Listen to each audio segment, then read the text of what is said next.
मराठी मातृभाषा चॅनलवर आपले स्वागत। आज आपण मराठी बालभारती इयत्ता 5वी या पाठ्यपुस्तकातील 9 नंबरचा धडा जनाई या धड्याचे स्पष्टीकरण पाहणार आहोत। मुलांनो, या धड्यामध्ये आपण आपल्यावर कोणतंही संकट आलं तर त्या संकटाचा धीराने कसा सामना करावा हे बघणार आहोत।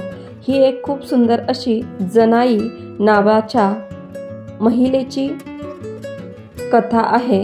तुम्हाला ती नक्कीच आवडेल। आपण पाठाचे वाचन करून घेऊया। दुपारची मोठ थांबली तशी जनाई उसाच्या फडातून बाहेर आली। पाण्याची दारं मोडून कंबर धरली होती। पाण्याची दारं मोडून म्हणजे पाण्याचा प्रवाह बदलणे।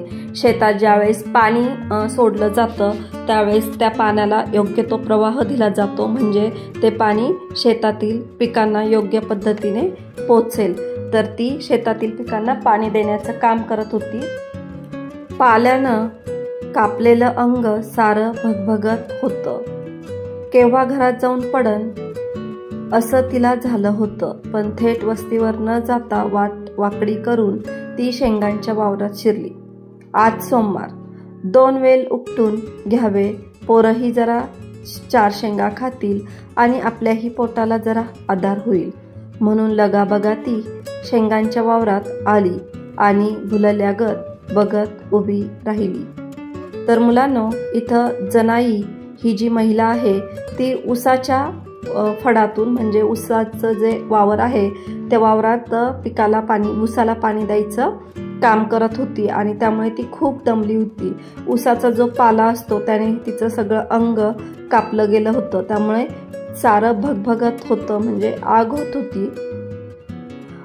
केव्हा घरी जाऊन पडीन असं तिला झालं होतं, म्हणजे ती खूप दमल्यासारखी झाली होती। पण तरी सुद्धा ती तिथं घरी न जाता एका शेंगाच्या वावरात जाते। भुईमुगाच्या शेंगाचं वावर जे आहे त्या वावरात जाते, कारण त्या दिवशी असतो सोमवार आणि तिथले 2 वेल उपटून म्हणजे भुईमुगाच्या शेंगाचं जे 2 झाडं आहेत ते उपटून घरी नेहीन, म्हणजे पोरही 2-4 घास खाशील आणि तिच्याही पोटाला जरा आधार होईल म्हणून ती तसं ठरवते आणि ती घरी न जाता भुईमुगाच्या वावरात जाते। गॅसबत्तीच्या प्रकाशात हिरवागार शालू झगमग करावा तसं ते वावर चमकत होतं। वर ऊन असलं तरी खाली गार वाटत होतं। शेंगांना आलेली पिवळी फुलं वेलबुटकीगत दिसत होती। हिरव्या पिवळ्या रेशमी धाग्यांचा एक रुमालच खाली विणला होता। रात्रंदिवस घाम गाळून आपल्या हातांनी काढलेल्या त्या काशिद्याकडे बघत जनाई थोडा वेळ उभी राहिली आणि एकाएकी एक विमान चालल्याचा आवाज कानावर येऊ लागला। भर दुपारची वेळ आणि रॉ रॉ असा आवाज येत होता। तर मुलांनो, इथे गॅसबत्तीच्या प्रकाशात हिरवागार शालू झगमग करावा तसं वावर चमकत होतं, म्हणजे कडक ऊन पडलेलं होतं आणि त्या कडक उन्हामध्ये जनाईच्या वावरातील जो भुईमुग आहे त्या भुईमुगाचं वावर चमकत होतं आणि ऊन जरी असलं तरी त्या शेंगांच्या वावरामध्ये गार वाटत होतं आणि ते वावर इतकं छान दिसत होतं की असं वाटत होतं की हिरव्या पिवळ्या रेशमी धाग्यांचा एक रुमालच विणून ठेवलेला आहे आणि रात्रंदिवस कष्ट करून घाम गाळून ते सगळं जनाईच्या मेहनतीचं फळ असतं आणि ते इतकं सुंदर दिसणारं वावर जनाई बघतच उभी राहिली। पण तेवढ्यात एकाएकी एक विमान चालल्याचा आवाज कानावर येऊ लागला। रॉ करून आवाज कानावर येऊ लागला। अगं बाई, विमान म्हणून तिने वर बघितलं, पण वर काहीच नव्हतं। नुसतं कोरडं आभाळ पसरलं होतं, निळभर आभाळ, चिटपाखरू सुद्धा नव्हतं आणि रॉ रॉ असा आवाज जेवढा कानावर येत होता कुठून आवाज येतोय हे कळाना आणि झेंडू फुटल्यागत झाला। झेंडू फुटल्यागत होणं म्हणजे खूप भीती वाटणे। उभं राहायला नको म्हणून गडबडीने वेल उपटायला खाली वाकली आणि विमान समोरून अंगावर आल्याचा भास झाला. खाली केलेली मान. तर मुलांनो, इथे जनाईला विमान वाजल्याचा आवाज येतो आणि म्हणून ती वरती बघते आभाळाकडे, पण आभाळात विमान नसतं. पण आवाज तर येतच असतो, म्हणून तिला खूप भीती वाटते आणि ती पटापटा भुईमुगाच्या शेंगांचे वेल उपटायला खाली वाकते. पण तेवढ्यात तिला विमान समोरूनच अंगावर आल्याचा भास होतो. खाली केलेली मान वर करून बघती तर समोरच्या 4 काकरीचे वेल उलथे पालथे होत होते. भुईमुगाच्या आऱ्या वर उचलत होत्या आणि पायाखालची जमीन हादरा देत होती. रॉ रॉ असा आवाज जवळ येत होता आणि डोळ्यांनी बघितलं तर काळ्या टिपक्यांची एक 4 वाव तुळी अंगावर धावून येत होती. अगं बाई, साप म्हणून जनाई झटकानं मागं फिरली आणि जमिनीला पाय न टेकता वारं सुटावं तशी पळत सुटली. मागे न बघता थेट वस्तीवर येऊन धडकली. धाबदणावून गेलं होतं. तिच्या जीवात जीव नव्हता, पोटात घाबरा. तर इथे जनाई ज्यावेळेस भुईमुगाच्या वेल उपटायला लागते त्यावेळेसच तिला समोरून विमान आल्याचा भास होतो आणि ती बघती तर समोरून खूप मोठा असा साप आलेला असतो आणि तो साप बघून ती खूप घाबरते आणि पळत निघते तर डायरेक्ट वस्तीवर जाऊन थांबते. आणि तो साप बघून तिला खूप भीती वाटलेली असते, तिच्या जीवात जीव राहिलेला नसतो, ती खूप घाबरली असते. मुलांना तुम्ही ते चित्रात बघतायच, खूप मोठा असा तो साप आहे. भुजंग जातीचा साप तिथे त्या ठिकाणी असतो. पोटात घाबरा पडला होता. अंग सारं घामाने थपथपलं होतं. तोंडावाटे शब्द फुटत नव्हता. वाचच गेल्यागत झाली होती. हातपाय थरथरत होते.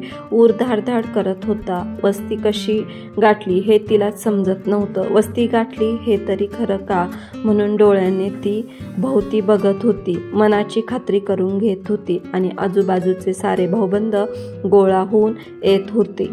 तर जनाई जी आहे ती अतिशय भयानक पद्धतीने भुजंगला बघून घाबरली होती आणि पळतच वस्तीत आली होती. बघता बघता सारी वस्ती गोळा होऊ लागली. तिला एवढं घाबरलेलं बघून, तिची ती अवस्था बघून सगळे माणसं वस्तीवरचे गोळा झाले. काय झालं आहे म्हणून पोरं पदराला धरून विचारू लागली. तर जनाईची जी मुलं आहेत ते जनाईला विचारू लागले की काय झालं. जमा झालेली सारी माणसं तोंडाकडे बघत राहिली. आता काय सांगायचं, ऊर अजून धडधडत होता, पण जनाईला अजून सुद्धा त्या मोठ्या भुजंगला बघून भीती वाटत होती. कानातला आवाज जात नव्हता, काही बोलणंच सुधरत नव्हतं आणि कसं सांगायचं. तोवर चुलत सासराही उठून आला आणि विचारू लागला, काय झालं जना, उन्हाची अशी आरडत पळत का आलीस. धाप लागलेला ऊर तिला धड बोलू देत नव्हता. घडला प्रसंग कसाबसा तिने वर्णन केला आणि लोकांच्या तोंडाकडे बघत ती गप्पच बसून राहिली. ते ऐकून सारी वस्ती भेल्यागत झाली. भ्याच पडलं. आपल्या रानात एक भुजंग आहे, 15-20 एकर रान हिंडतोय असं आपल्या वाडवडिलांकडून भाऊबंदांनीही ऐकलं होतं. ऐकून सगळ्यांना माहीत होतं, पण गेल्या 10 वर्षात त्याचं नाव कधी बघितलं नव्हतं. कधी कुणाची गाठभेट नव्हती. एकदा दोनदा त्याची कात तेवढी रानात आढळली होती. त्यावर त्याची कधी धूम नव्हता. धूम म्हणजे पत्ता नव्हता. कैक वर्ष त्याचा विसर पडल्यागत झाला होता. त्यावर आज जनाईला दर्शन दिलं होतं. वस्ती सारी चपापल्यागत झाली होती. चपापल्यागत म्हणजे खूप घाबरली होती. जनाईच्या पोटात तर खड्डाच पडला होता, म्हणजे खूप घाबरली होती ती. गोळा झालेले भाऊबंद निघून गेले आणि ऐकलेला आवाज कानात घुमत राहिला. एक विमान सारखं फिरत राहिलं. जे वस्तीतले लोक आहेत जमा झालेले ते निघून गेले, पण जनाईनी तो जो भुजंगाचा आवाज ऐकला होता तो तिच्या कानात सारखाच घुमत राहिला होता. तरीही घरात बसून भागणार नव्हतं. जीवाचा धडा म्हणजे हिम्मत करून जनाई शेतावर जात राहिली. एक दिवस तो समोर येऊन ठाकल्यावर मात्र तिने त्यालाच बजावलं. तर मुलांनो, जनाई वस्तीवर येऊन सगळ्या लोकांना तिने सांगितलं वस्तीवरचं. तर जनाई आपल्या इथे शेतामध्ये आपल्या वस्तीच्या आवारात एक मोठा भुजंग नावाचा साप आहे हे ऐकून वस्तीतले लोक घाबरले. सगळ्यांनी त्याच्याबद्दल माहिती ऐकलेली होती, सगळ्यांना त्याच्याबद्दल माहीत होतं, पण आजपर्यंत भुजंगला कोणीही पाहिलं नव्हतं. सुमारे 10 वर्षानंतर जनाईने त्याला पाहिलं होतं. सगळीच वस्तीतले लोक भुजंगची बातमी ऐकून घाबरले होते, पण घरात बसून होणार नाही हे जनाईला माहीत होतं. ती जीवाचा धडा करून म्हणजे हिम्मत गोळा करून शेतावर जात राहिली आणि परत एक दिवस भुजंग तिच्या समोर येऊन ठाकला, म्हणजे येऊन थांबला. का बाबा आमची पाट घेतलीयस, कशा पायी भ्यादावाय लागलाईस, आमच्या रानात वस्तीला राहिलास तर आमची राखण करशील का, भ्या दाखवशील, तूच राखण करावं पाहिजेस. कसं कसं चाललंय ते तू बघतोयस नाव, कशा तऱ्हेनं दिवस काढावं लागतंय हे काय तुला माहीत नाही. बाबा लई जीव वैतागलाय माझा, वस्तीला हैस आमच्या, लई नाही थोडी तरी तुला कळकळ याय पाहिजे.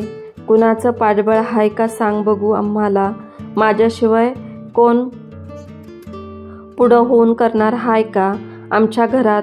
मग बाई माणसाला इनाकारणसी त्रास देणं हे तुझं काम नाही, माझ्या वाट्याला तू जाऊ नयेस. याच्या परास काय तुला मी आता जास्त सांगत नाही, सांगायचं ते तुला सगळं सांगितलंय. आता निवांत जरा झाडाखाली बसून भाकरी खातो, तवर आपला कुठंतरी गपगार निघून जा कसा. माझी भाकरी खाऊन झाली म्हणजे मी जुंधळा कापायला लागणार बघ, असं बसून कसं भागल.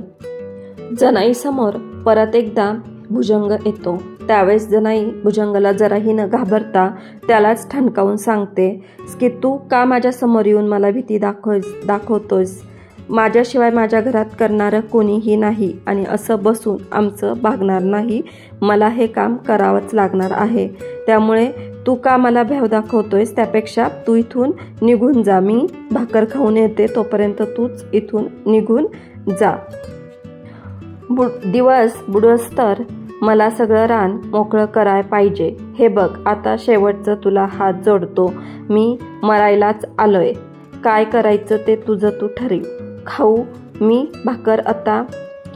पुढे जनाई भुजंगला म्हणते की तुला जे करायचे ते कर, कारण इथे मी मरायलाच आलेली आहे. दिवस बुडोस्तर मला हे रान मोकळं करायचं आहे, त्यामुळे तू इथून निघून जा, असं जनाई भुजंगला ठणकावून सांगते. परवानगी घेतल्यागत करून जनाई तिथनं हलली. बांधाच्या एका झाडाखाली सावलीला येऊन बसली. फडक्यातली भाकर काढून हातावर घेतली आणि रानाकडं बघत निवांत घास मोडू लागली.